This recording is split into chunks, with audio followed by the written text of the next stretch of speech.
you are not a done deal. You are evolving through this lifetime constantly, but you get to choose. You get to choose your path, not society, not loved ones, not everyone else. But you don't know what you don't know. And 97% of, how we're experiencing the world and how we're behaving in this world is subconscious. And until we make the subconscious conscious, as Jung says, we just call it fate. We just say all these things are happening to me and we can play the victim, etc. And it's not that way. There is a lot of strength in knowing and building our own awareness, and then the choices that come with it.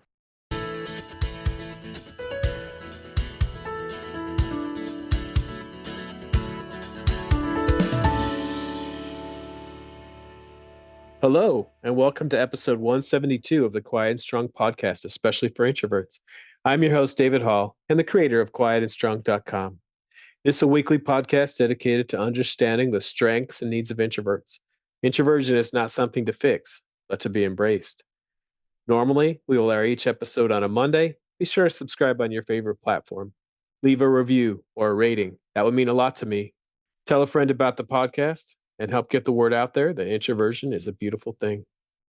As a former burnt-out teacher and recovering corporate perfectionist, Kate Hunter knows all too well what it's like to deny your true essence over and over again.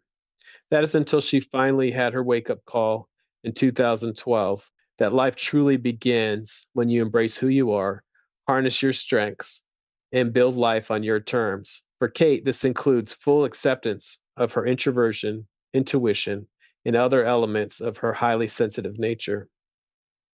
She has harnessed the power from all of these life lessons and self-realizations alongside her 20 plus years in the learning and development space and channeled this into her own business.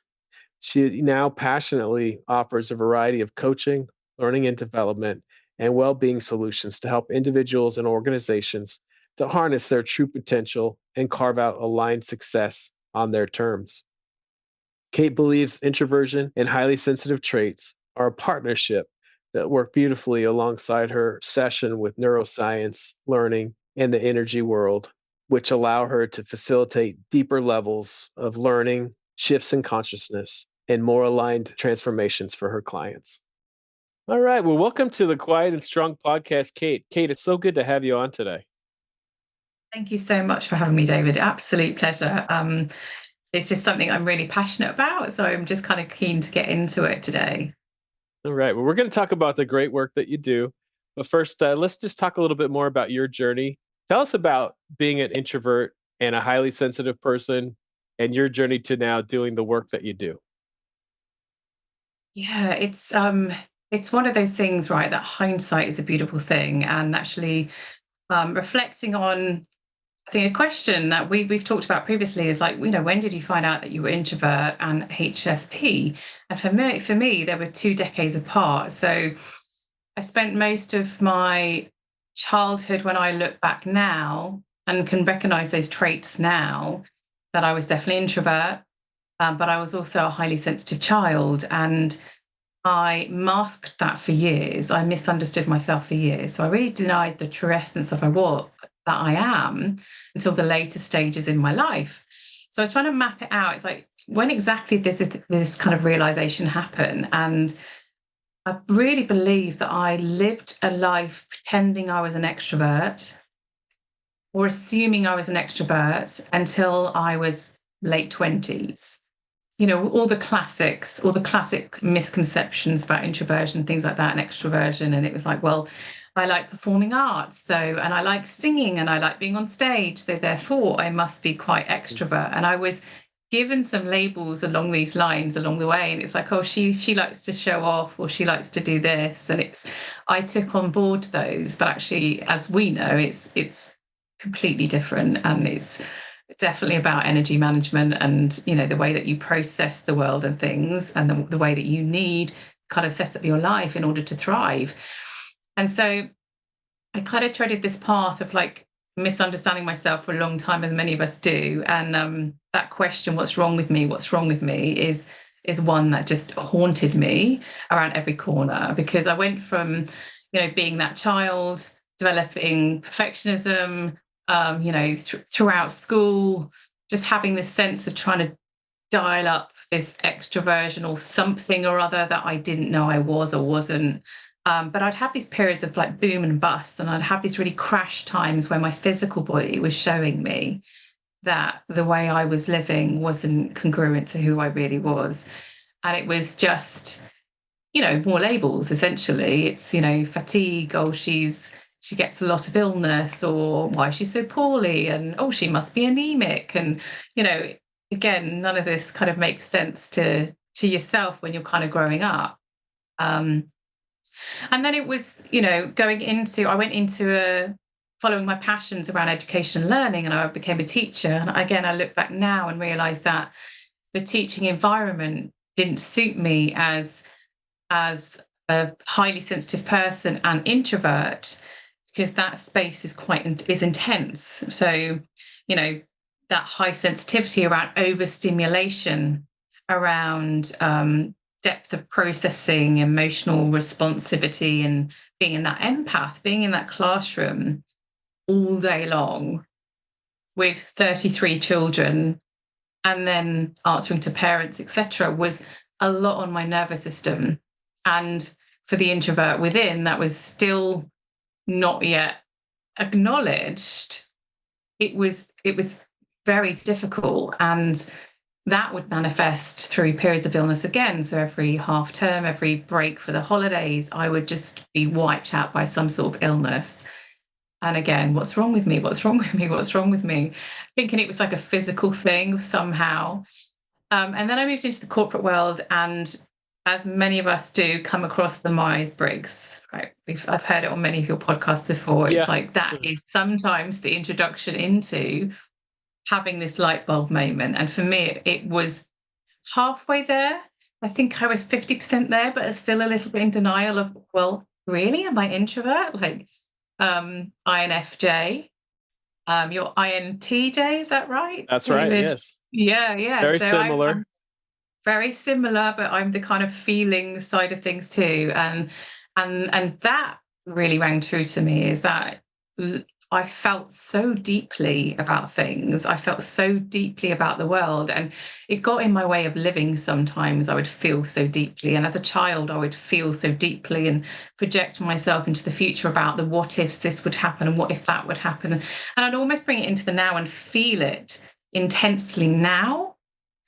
And I still have to watch that. I still have to watch that tendency, that trait to go deeper than is necessarily helpful living a day-to-day human life. So Myers-Briggs told me I was an introvert. But at the time I was working in learning development, I was still the kind of the face of things, and I was out delivering workshops, I was delivering sales conferences, and I was standing on stages. And I kept thinking, well, how can I be if I can do this? I'm doing this, look at me, I'm doing this. And, people would say she's got lots of confidence and, she can be out there. But again, behind closed doors, I was experiencing this absolute,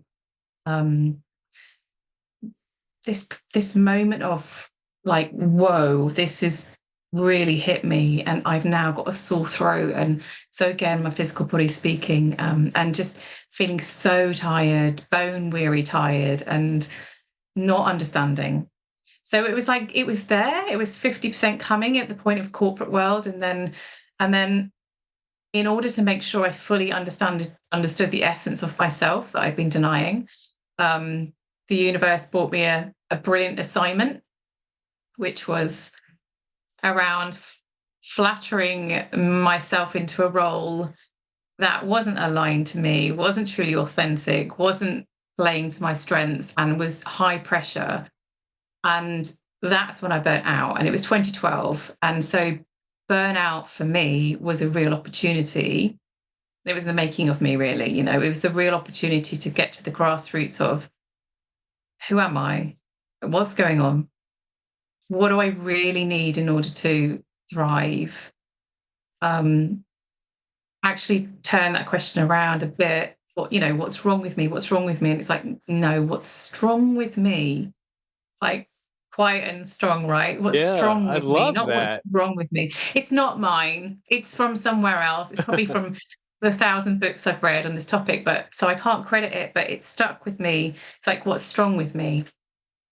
So I tried to build the foundations up again. It was a real reset, and it worked beautifully for a while until I had my son, and then I had another pivotal moment. We have these pivotal moments in life, don't we?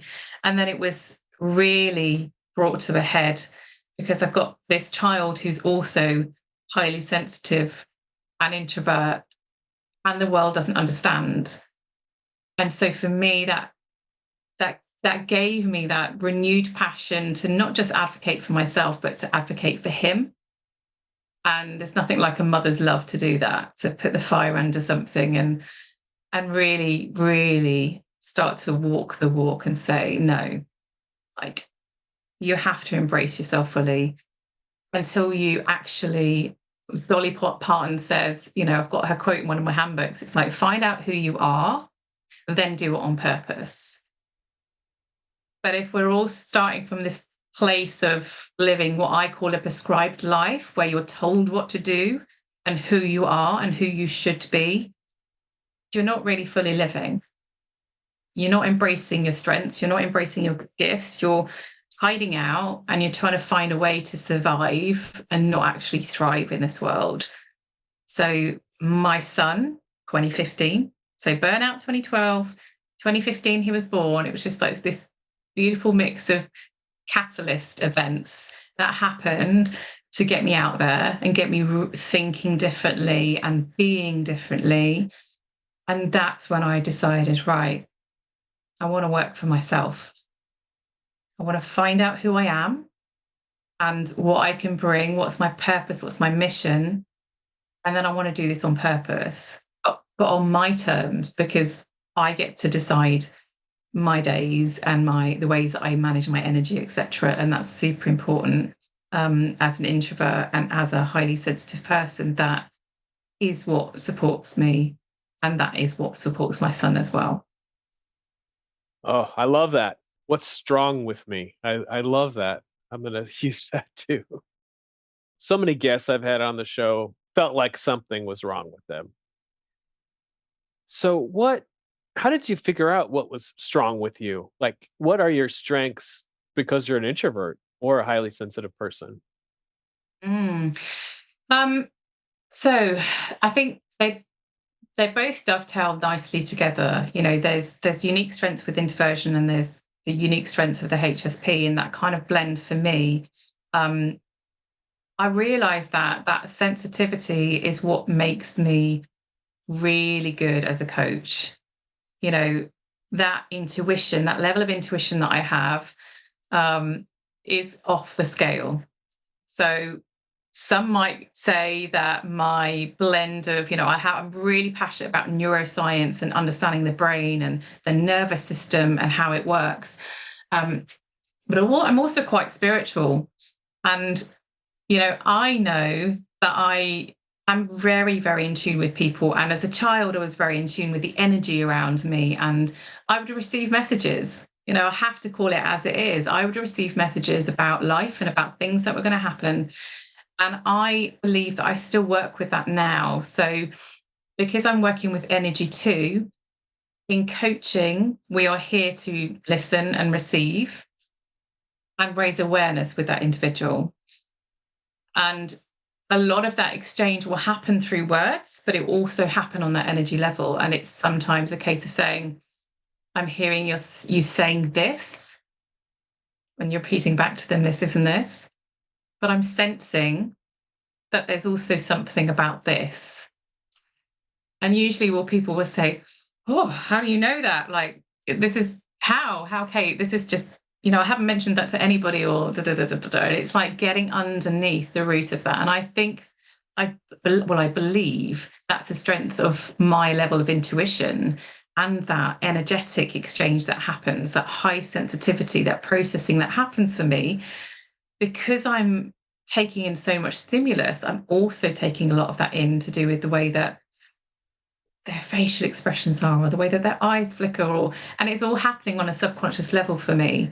So that's what I'm passionate about helping other people do as well. And it's not just introverts and HSPs that I work with, but funnily enough, many people come to me, and through the unpicking of the process of finding out who you are and then doing it on purpose, I do meet a lot of introverts and attract a lot of HSPs into my world because of that chemistry that happens within a discovery call for a coaching session, for example. And I've helped many people actually for the first time in their lives discover that. And that's a beautiful moment because they've been living in the dark. They've been asking that question, what's wrong with me? And then they have this like epiphany moment where they're like, oh, this makes sense. This makes sense why I see the world this way, why I experience the world this way, why I need things a certain way. And I'm not broken. I'm not weak. There is actually nothing wrong with me. There's just a way of being in this world. And that's what I help them figure out is, okay, so now you know that. How does this impact the way that you live? How do you design your life on your terms and ditch the template that came before? Yeah. And I often say there was never anything wrong with me and my introversion, but what was wrong was I didn't understand myself. That was what was wrong. I'm very intuitive as well. So like either INTJ or INFP. The N, because the I is already taken, stands for Yeah. intuitive. And Yeah. it is interesting. It is a gift that some people have, and people do say, "How do you know that?" I just do. But it's interesting because I'm not a highly sensitive person. My letter is T. It's more analytical, so I am intuitive, but it comes in a more logical way, which has its gifts. In your case, you definitely can sense the feelings of others, and it's more of a feeling type of thing, and that has its strengths as well. And it's just half of us in the world are introverts, but there's so many different gifts that we each have, and that's what we need to understand. And that's why whether someone's a highly sensitive person or whatever, we need to talk about all of our gifts and how we can bring those into the world, because there's a reason why we're created differently. We need each other's gifts. Absolutely. It's like the natural ingredients that make us, isn't it? But it's like until we understand what they are, we can't actually lead with them. We can't lead with those things. We're just hiding them away. And it's there's so many subsections of introversion, as you say, and it's not a one size fits all. So that's why the coaching kind of side of things really supports an individual, because it's not just about working with their introversion. It's about all the other things. A lot of people come to me with a massive pot of neurodiverse elements within their character, and it's important to acknowledge those too. But I think it's the awareness piece. Once you build your awareness of something, your traits, your preferences, your styles, then you can work with it. But you don't know what you don't know. And 97% of, how we're experiencing the world and how we're behaving in this world is subconscious. And until we make the subconscious conscious, as Jung says, we just call it fate. We just say all these things are happening to me and we can play the victim, etc. And it's not that way. There is a lot of strength in knowing and building our own awareness, and then the choices that come with it, right? So many people feel that they can only be in a certain way, and because they don't fit that box, it's like, what do I do? Oh, there's no other option for me. And I say, no, absolutely not. There's many different ways you can earn a living or, follow your purpose or whatever it may be. But until you look at your choices, your self-saboteurs are going to play this game, and they're going to tell you that you have no options and that you're stuck and that there are no choices left for you. And I'm not on board with that. because I'm empathetic towards that because I've been there, but I'm not on board with that as a choice. That is a choice in itself, to ignore all the information and to go with it. But we Yeah. need to be embracing that and taking responsibility for it. On the show, we definitely talk about strengths like we are, and we'll probably still continue to talk about strengths, but we also bust myths. Is there a myth about introversion you want to bust today? Yeah, I think that whole, I mean, just the classic around introverts must be quiet and shy and weak and all those other things. As I say, that's the reason why I didn't think I was an introvert all those years ago, because I was on a stage, and you must be extrovert if you are out there. And it is such a myth, and it's so unhelpful, because it's like this persona of this weak, mild introvert that must kind of stay away from people and doesn't socialize, is just utter rubbish. Utter rubbish. It's not until you speak to people and really get to the heart of how they need to recuperate their energy, and what their preferences are around, if they have those moments of being on stage or heading up a meeting. It's like, how do you dovetail that with things that support you? And I think a lot of people do that naturally without realizing. Um, but when you bring awareness to it, you can start to actually be the designer, lead your diary rather than your diary just leading you. Um, and then you can see the effects on the energy battery piece is big, isn't it? It's like, you know what, no, these characters are not, we're not weak and mild.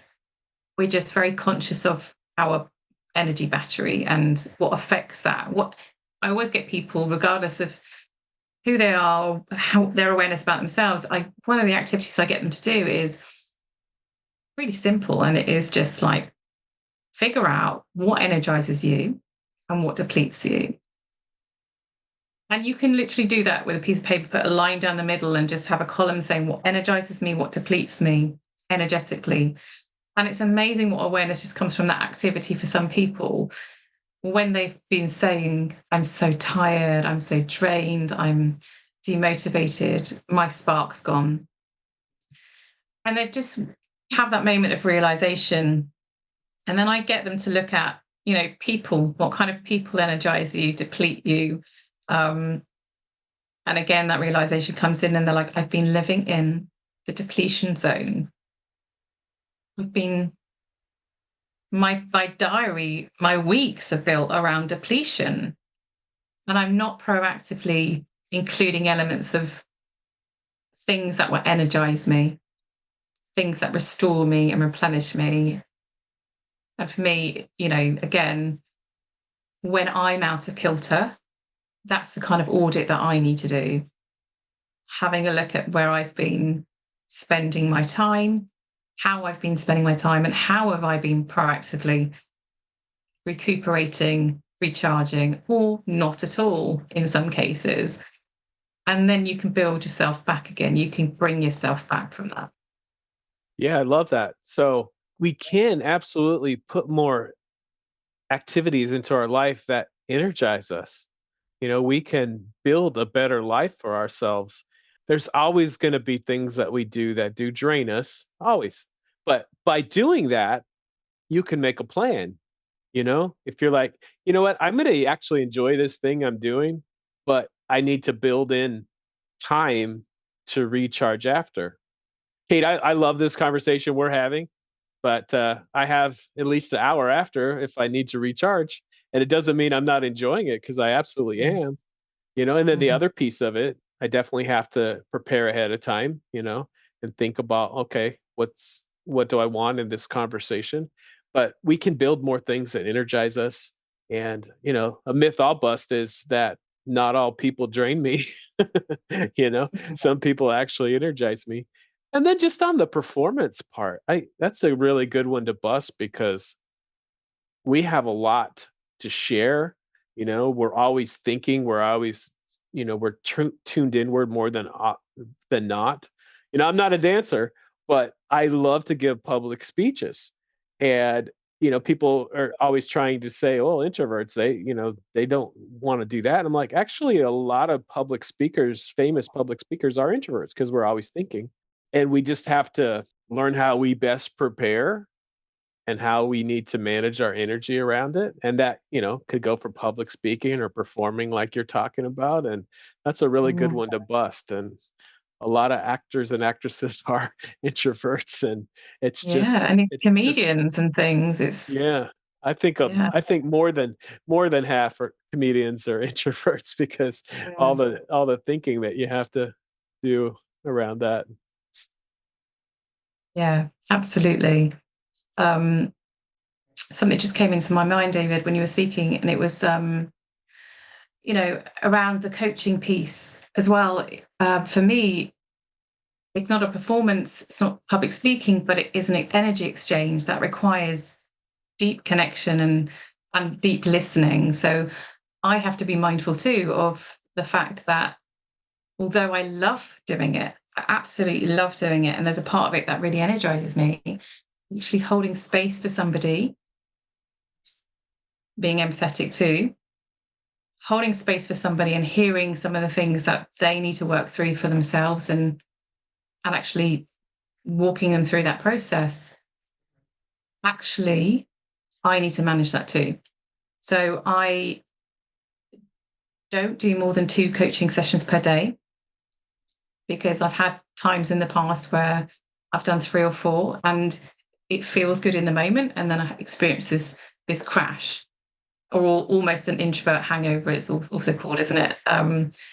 It is. So it's really important as a coach too to manage my energy, and I often build in a bit of ritual time around that. So I create little rituals before I'm going into a coaching session to really ground my energy and to be in the space, but also to protect my energy too, to make sure that I'm not.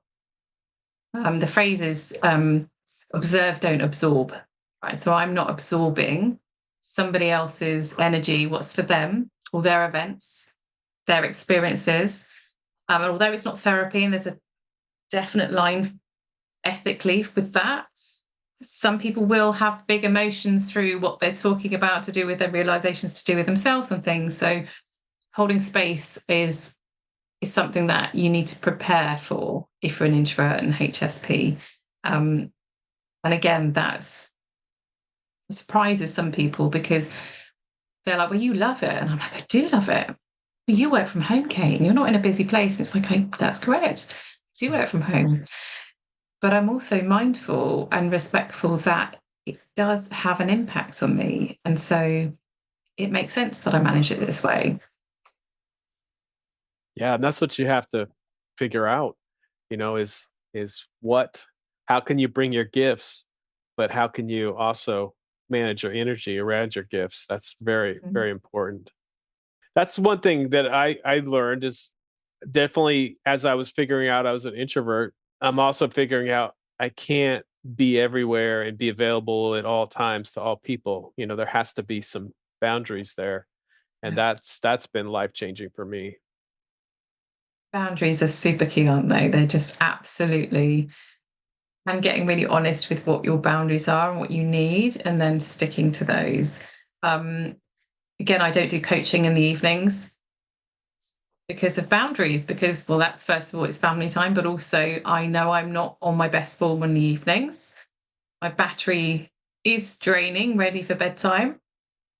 And that would not be of service to the person I was coaching, but it also wouldn't be of service to me. So create that boundary, with love. You can create boundaries with love. And it's just the way it is. And I don't break that boundary, as tempting as it would be. Don't break that boundary. And I say to people when they're creating their new boundaries, it's like, expect to have people and circumstances to come along and test you on them, to see how firm you are on those, you know, and it's going to take practice to repeat back to people. When I worked in corporate and I went back after maternity, I worked 4 days a week. And I'd have to have a firm boundary around, I don't work Mondays. And I don't work Mondays just became oh, that's great. I don't work Mondays, but I can do this for you. I can do this instead. So yeah, boundaries take a lot of practice, but super, super important for us. Absolutely, 100%. So tell us more about the coaching work you do, especially for that person that maybe is where you were, that isn't feeling like they're doing what they're meant to do. How do you help that person? So the first step is giving people permission to explore. So I work with a lot of one-to-one clients. I work with organizations as well and learning development departments and things. And I love the work that I do there to make sure that we're providing inclusive learning experiences to everybody, etc. But my one-to-one clients often sneak into my LinkedIn inbox, and often they're senior executives. They might be CEOs. They've really risen the ranks, and they are feeling still this question, what's wrong with me, right? So I'm finally at this pinnacle of where I thought I wanted to be, and I still don't feel happy. I don't feel energized. I don't feel passionate. I'm disconnected. I feel stuck. And so that first step is permission to explore. Give yourself permission to explore. And that lands because usually they've been creating a bit of a prison for themselves. They've put themselves in a box, and they've told themselves, like I said before, that they've got no options. So the first step is explore. The second step, so explore is really about going back to grassroots. In my program, there's a process for that. You're rediscovering who you are and your values, your strengths, your uniqueness, all of those things, which seem, for some people, they're like, well, I know this. And they're like, really, I haven't looked at this since I was, whatever age, 20 years ago or something. Everything's changed since then. So permission to explore. There's a running thread through the program around deservability and the mindset piece, because the thoughts that you think are everything. Your thoughts create your feelings, that create your behaviors, that create the way that you show up in this world. And if you are living thoughts, belief systems that you created when you were a child, because our core belief systems are set by the age of 7, which is so early. So there is a possibility that you are living in this world with belief systems that your child self created about you, about what's possible for you, and about the world itself. So we look at the belief systems, and we look at the mindset piece and the thoughts process. And I'm starting to blend in some positive intelligence work with that, because our internal saboteurs rule the show unless we reframe it, unless we take charge and take the power back. And then Could you give us an example of some thoughts that might be holding somebody back? Yeah, absolutely. So I am not enough. So there are core belief systems that you could literally track any thought back to, are belief systems that aren't helpful in this world. So usually it's around, I am not enough, I don't belong somehow, or it's not possible for me. So I'm not enough kind of thoughts are, people will say things like, well, I have imposter syndrome, which is a little bit of a bugbear of mine, because you don't have imposter syndrome. It's not your identity. It's actually that you've got some belief systems that are hardwired potentially that create these feelings. So they will say things like, I'm worried about being found out, or I'm a fraud. And these are quite big statements, but they are thoughts, and they are only thoughts, and thoughts can be changed. Belief systems are just thoughts that we've thought over and over again, usually with a strong emotion attached. So in childhood, something happened to us. I remember one particular childhood memory. I was taking blue tack.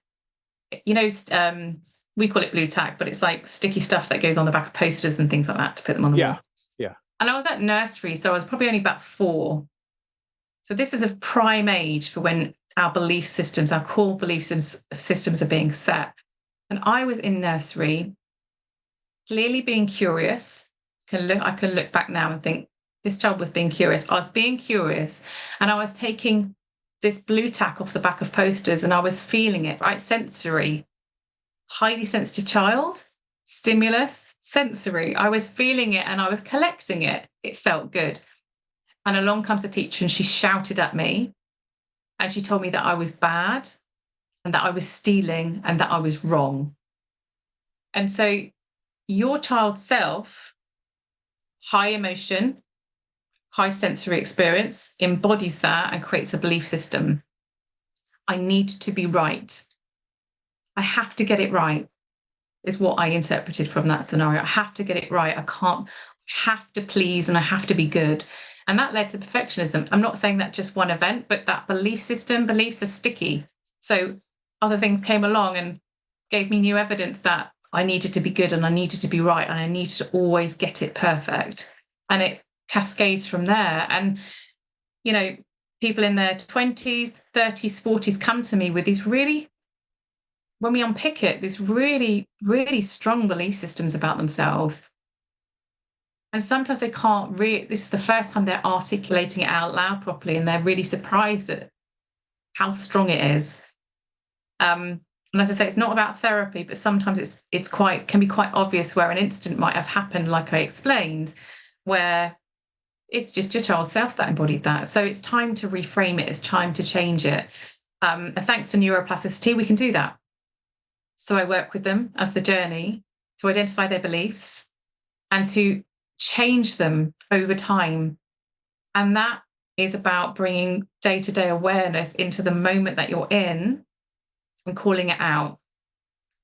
So choose again, right? So you recognize it. I think Jay Shetty's got an acronym, but I always find it difficult to forget. So I just call it choose again, but it's like spot it, stop it, swap it.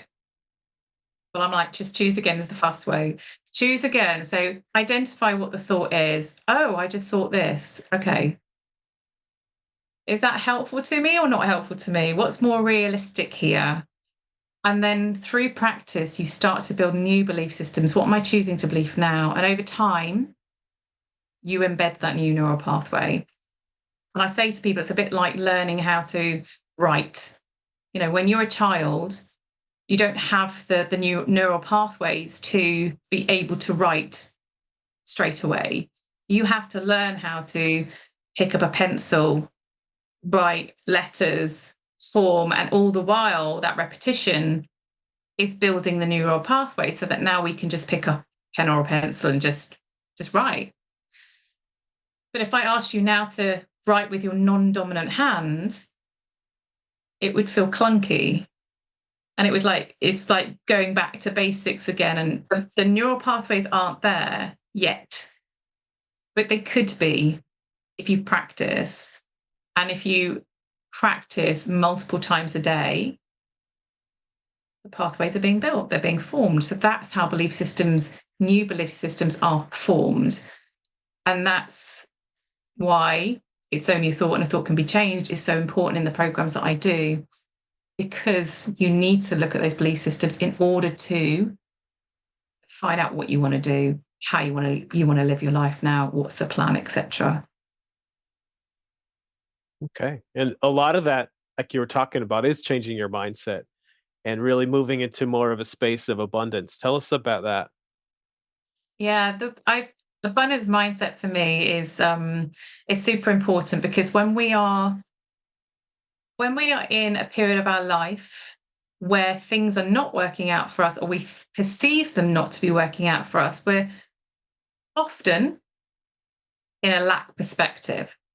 So we're in this poverty mindset. We're in a lack of people coming to me saying they've got a lack of time, they've got a lack of confidence, they've got a lack of motivation, a lack of happiness, a lack of fulfillment, and everything is geared around lack.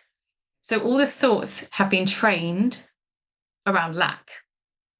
So your brain, the reticulating activating system, which is processing sensory information, which is worked overtime for me as a HSP, is filtering information to you to show you that, yeah, you're right, there's so much lack here.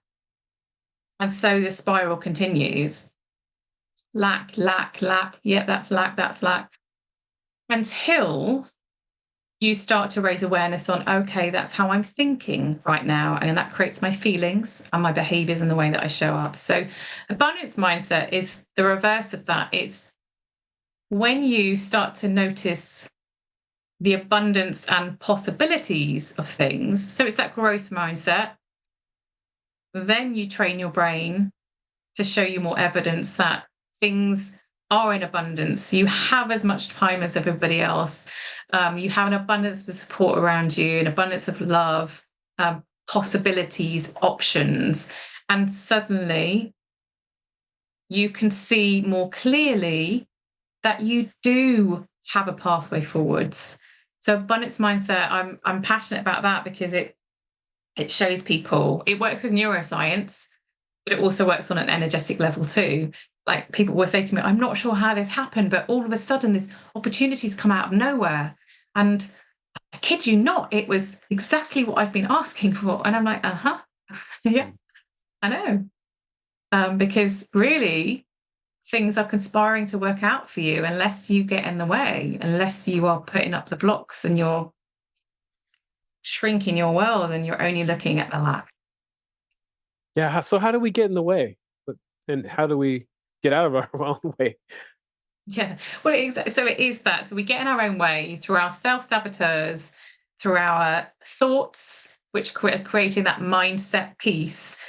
So it's the raising awareness piece first. It's like really getting honest with yourself about the way that you are seeing your situation and seeing the world. Like, what thoughts are you having about? Say there's a certain issue, maybe it's work or whatever, and if you sat down and did an audit, if you did a thought audit, and I get my clients to do this as well, what are the dominant thoughts that are on loop at the moment?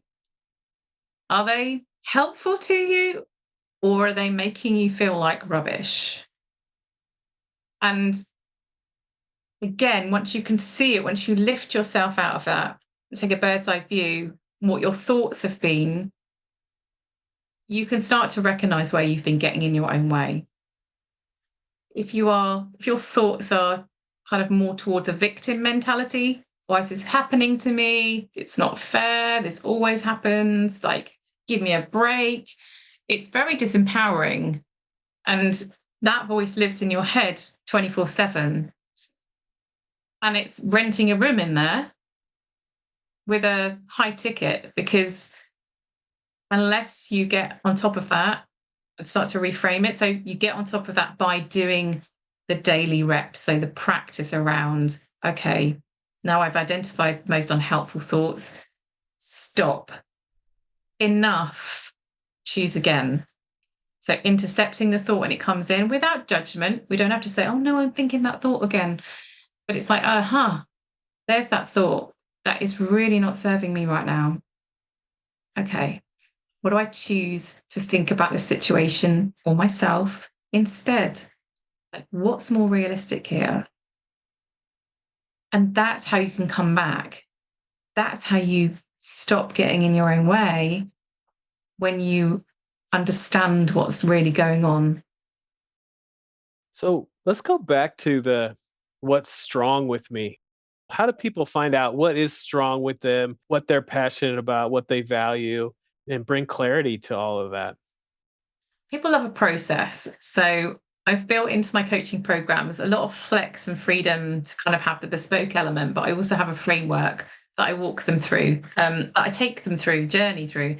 The program is called Revive and Redefine, because, and I've called it those two words, because actually when you're reviving yourself, right, you're reviving all those strengths, the best parts of you, and understanding them so that you can redefine who you get to be now, what you want, how your life's going to be.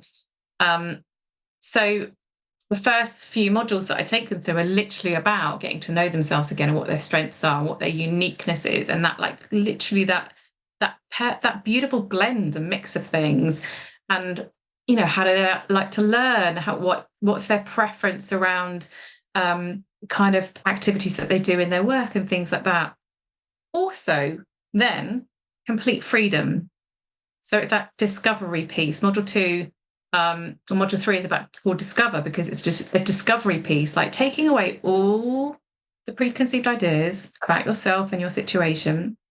If you had complete freedom, if money was no object, all of those things, allow yourself to think about how would you spend your days? And some people find that difficult because they're like so hardwired for just reality and what they think is possible. They can't even give themselves permission just to play with it a little bit. So and then once they're into it, they can't stop. They're like, oh, this is amazing. I love this. And I've just remembered that when I was a child, I used to really love being creative. And that's how I got my best ideas. And it's like reconnecting back to, as I say, the essence that I was denying too. It's that essence of you, because that's where your strengths lie. Actually, how do I harness that creativity and bring it into my workspace now? Or how do I use my strengths and create a new pathway where I can play those strengths loud and proud? Because that's when you find out what's strong with you, when you are actually living that life. It's not a fairy tale. There are always going to be twists and turns.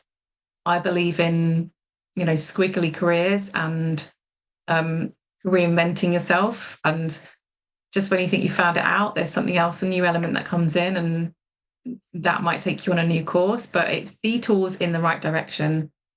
It's detours to, living more of this purpose and kind of mission piece that majority of humans I've met in my life, that's what they're seeking, is that sense of purpose, that realization that they matter and they're leaving a legacy of some sort in their path. Well said on that. It's finding out that purpose that we're meant for, that we need to get to. And yeah, there might be a lot of detours along the way, but typically those are learning experiences that we need.